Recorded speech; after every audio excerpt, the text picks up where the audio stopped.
जय श्री राधे कृष्ण। आप सभी का हमारे YouTube चैनल पे बहुत बहुत स्वागत है।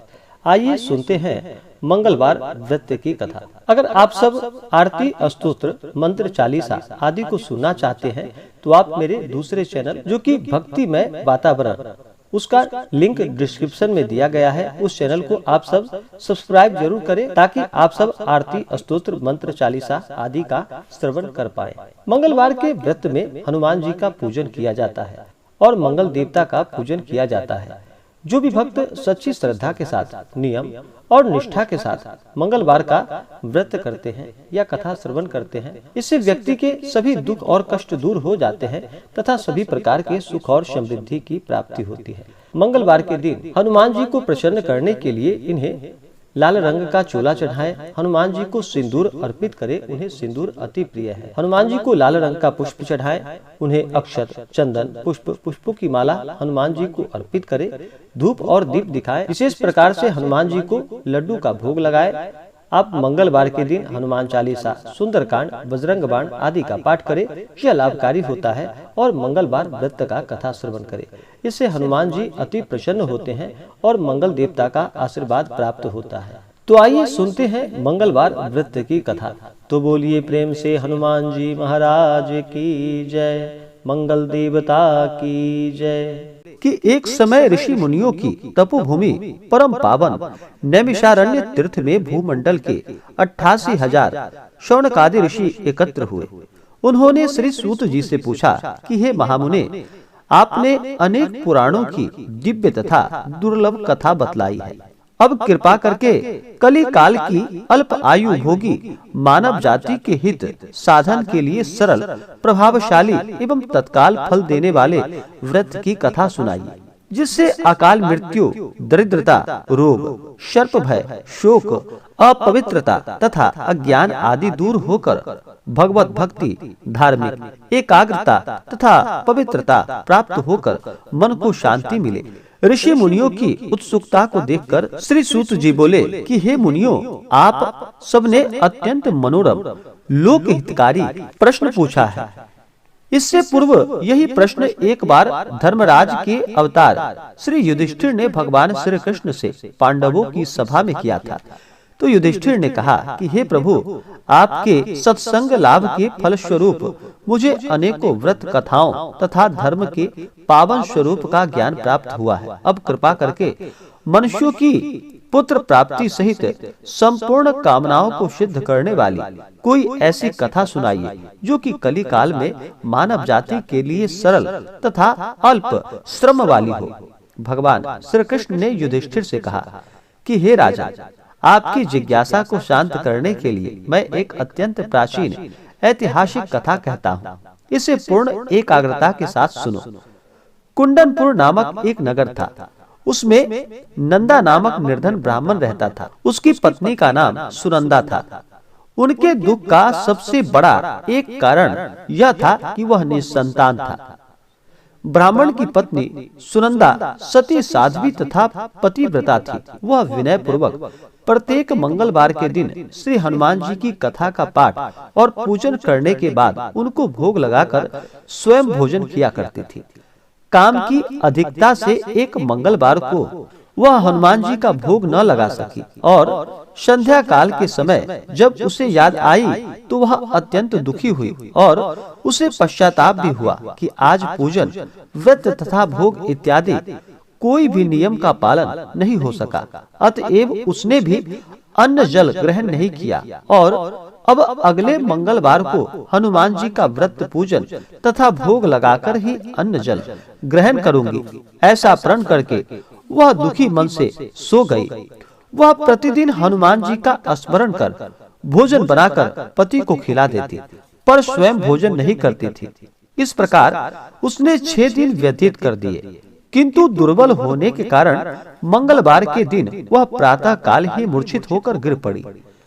इसकी यह निष्ठा और भक्ति भाव से प्रसन्न होकर हनुमान जी उसके सम्मुख प्रकट हुए और बोले कि हे सुनंदे, मैं तेरी भक्ति से अत्यंत प्रसन्न हूँ, तू वर मांग। सुनंदा बोली कि हे भगवान, मुझे कोई संतान नहीं है, अतएव कृपा करके मुझे संतान प्राप्ति का वर दीजिए। श्री हनुमान जी बोले कि तेरी अभिलाषा पूर्ण होगी और तुझे ऐसी कन्या रत्न की प्राप्ति होगी जिसके अष्टांग तुझे प्रतिदिन सोना दिया करे। ऐसा वर देकर हनुमान जी अंतर्ध्यान हो गए। श्री हनुमान जी से वरदान पाकर ब्राह्मणी सुनंदा अत्यंत प्रसन्न हुई और संपूर्ण घटना का विवरण अपने पति नंदा को सुनाया। तो वह कन्या प्राप्ति के वरदान से कुछ दुखी तो हुआ, मगर अष्टांग से स्वर्ण प्राप्ति की बात से वह प्रसन्न हो उठा। उसने सोचा कि कन्या के आगमन से मेरी निर्धनता भी दूर हो जाएगी। श्री हनुमान जी की कृपा से वह ब्राह्मणी यथा समय गर्भवती हुई और 10वें महीने में उसे कन्या रूपी रत्न प्राप्त हुई। 10वें दिन ब्राह्मण ने कुल पुरोहित को बुलाकर कन्या का नामकरण संस्कार किया। पुरोहित ने जन्म, नक्षत्र तथा राशि के अनुसार कन्या का नाम स्वर्णा रखा। कन्या के पूर्व जन्म संस्कार बड़े उत्तम थे और उसने पहले जन्म में मंगल देव का विधि विधान से व्रत व पूजन किया था। कन्या के अष्टांगों से प्रतिदिन काफी सोना मिलने के कारण वह ब्राह्मण अत्यंत धनवान होने के साथ साथ अभिमानी भी हो गया। प्रकृति की विकास गति के अनुसार जैसे शुक्ल पक्ष का चंद्रमा बढ़ता है, उसी प्रकार कन्या भी प्रतिदिन बढ़ने लगी। एक दिन सुनंदा ने अनुभव किया कि उसकी कन्या विवाह के योग्य हो गई है। अतएव उसने पति से कहा कि किसी योग्य सुंदर वर को देखकर अपनी पुत्री स्वर्णा का विवाह कर दे, क्योंकि शास्त्रीय विधान के अनुसार 8 वर्ष की गौरी, 9 वर्ष की रोहिणी तथा 10 वर्ष की कन्या रजस्वला मानी गई है। गौरी के दान से पाताल लोक तथा रोहिणी के दान से वैकुंठ लोक की प्राप्ति होती है, किंतु रजस्वला कन्या का दान शास्त्र के विरुद्ध होने से घोर नरक की प्राप्ति होती है। अतएव सब दोनों में श्रेष्ठ कन्या का दान उचित समय पर करके इस लोक तथा परलोक को सुधारिए। पत्नी सुनंदा के शास्त्र सम्मत वचनों को सुनकर द्रव्य के लोभी ब्राह्मण ने कहा, अभी तो स्वर्णा केवल 10 वर्ष की हुई है, तुम व्यर्थ ही चिंता करती हो। मैंने तो 16 वर्ष तक की कन्याओं के विवाह करवाए हैं, अतः चिंता की कोई बात नहीं। पति की बात सुनकर सुनंदा ने कहा कि रजस्वला कन्या का दर्शन पिता और भाई के लिए निषेध है। रजस्वला का दर्शन करके नरक और घोर पातक के अधिकारी बनते हैं। अतएव स्वर्णा की आयु शास्त्रोक्त विवाह के योग्य है। ऐसा जानकर आप इसका अति शीघ्र विवाह कर दे। पत्नी के तर्क और आग्रह के आगे नंदा निरुत्तर हो गया। उसने कहा कि मैं कल ही उपयुक्त वर ढूंढना प्रारंभ कर देता हूँ। मैं स्वयं भी वर ढूंढने के लिए निकलूंगा तथा दूत को भी इस कार्य में लगाऊंगा। दूसरे दिन ही ब्राह्मण ने अपने दूत को बुलाकर आज्ञा दी कि मेरी कन्या के अनुरूप ही सुंदर वर ढूंढो। अपने स्वामी की आज्ञा प्राप्त कर दूत ने वर ढूंढना प्रारंभ कर दिया। शीघ्र ही उसे एक ब्राह्मण कुमार दक्षिणावर्त में मिला। वह सुंदर, योग्य तथा ब्राह्मण वक्त से संपन्न था। दूत ने अपने स्वामी को सूचित किया तो नंदा ने जाकर स्वयं भी अपने भावी दामाद का निरीक्षण किया। उसे सब प्रकार से योग्य पाकर नंदा संतुष्ट हो गई और शीघ्र ही उसने अपनी सर्वगुण संपन्न कन्या का विवाह उससे कर दिया। कन्यादान में नंदा ने सब प्रकार के धन धान्य दिए। कन्या का विवाह कर पति पत्नी ने अपने को बड़ा सुखी और भाग्यशाली अनुभव किया। किंतु शीघ्र ही नंदा को मन स्थिति बदल गई। सोने के लोभ के वशीभूत होकर वह विचलित हो गई। उसने विचार किया कि कन्या का विवाह तो मैं कर ही चुकी हूँ, कल प्रातः ही अपने पति गृह प्रस्थान करेगी। इस प्रकार अब मुझे पुत्री स्वर्णा के अष्टांग से निकलने वाला सोना प्राप्त नहीं होगा। अब यह स्वर्ण उसके पति अर्थात जामाता सोमदेव को प्राप्त होगा। मेरे द्वारा संचित किया हुआ धन कन्या के वस्त्राभूषणों आदि में व्यर्थ हो गए। शेष बचा हुआ धन भी कुछ समय में खर्च हो जाएगा। निश्चय ही इस कन्या का विवाह करके मैंने बड़ी भूल की है। अब एकमात्र यह उपाय है कि कन्या को किसी प्रकार पति गृह जाने से रोककर अपने ही घर पर रखा जाए। इस पर विचार करते करते नंदा रात भर जागता रहा और अंत में उसने धर्म के विरुद्ध एक भयानक निर्णय किया। जब कन्या को लेकर सोमदेव अपने घर के लिए प्रस्थान करेगा तो मार्ग में छिपकर उसका वध कर दूंगा और कन्या स्वर्णा को समझा बुझाकर अपने घर ले आऊंगा। विधवा निराश्रय पुत्री को घर पर रखने के कारण समाज में भी मेरी निंदा नहीं करेगा और स्वर्णा से मुझे पहले की तरह नियमित सोना प्राप्त होने लगेगा।